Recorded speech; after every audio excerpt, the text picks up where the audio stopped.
రాజీవ్ యువ వికాసం అని చెప్పి అప్లికేషన్లు తీసుకొని అవన్నీ చెత్తబుట్టలో పడేసిండ్రు. ఇది మీరు చేవెళ్ళ సాక్షిగా ఎస్సీలకు చేసిన ద్రోహం. అదేవిధంగా ఎస్సీ ఎస్టీలకు ఇంటి స్థలాలు లేని వారికి ఇళ్ల స్థలాలు ఇచ్చి 6 లక్షల రూపాయల ఆర్థిక సాయం అందిస్తున్నారు. ఎంతమంది ఎస్సీలకు ఇళ్ల స్థలాలు ఇచ్చిండ్రు ఒక్కసారి మీరు ఆ వివరాలన్నీ తీసుకొని రావాలి. అదేవిధంగా ఎస్సీ ఎస్టీలకు కాంట్రాక్టు పనుల్లో 18%, 12% కేటాయిస్తున్నారు. ఎస్సీలకు 18%, ఎస్టీలకు 12%. నేను వరంగల్ వేదికగా చెప్తున్న డాక్టర్ బిఆర్ అంబేద్కర్ గారి విగ్రహం ఇక్కడికి కూతవేటు దూరంలో ఉన్నది. నేను వరంగల్ వేదికగా చెప్తున్న కేసీఆర్ గారు ముఖ్యమంత్రిగా ఉన్నప్పుడు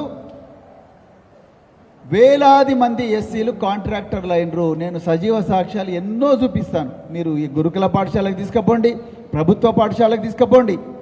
అదేవిధంగా చాలా చోట్ల కూడా ఎస్సీ కార్పొరేషన్ రుణాల ద్వారా వేలాది మంది కాంట్రాక్టర్లు అయినరు. మీరు ఒక్కరిని కూడా చేయకపోగా పైనుంచి ఎస్సీల నోట్ల మన్ను కొట్టిండ్రు, ఎస్టీల నోట్ల మన్ను కొట్టిండ్రు, బీసీల నోట్ల మన్ను కొట్టిండ్రు. ఇది వాస్తవం. మీరు ప్రాజెక్టు ఇంప్లిమెంటేషన్ యూనిట్ అని చెప్పి ఒక జీవో తీసుకొచ్చి ఆ జీవోలో ఈ రాష్ట్రంలో ఉండే అన్ని ప్రభుత్వ పాఠశాలలు, అన్ని గురుకుల పాఠశాలలు, వీటన్నిట్లలో కూడా టెండర్లన్నీ కూడా బడా బాబులకే చెందాలని చెప్పి జీవో తీసుకొచ్చిండ్రు.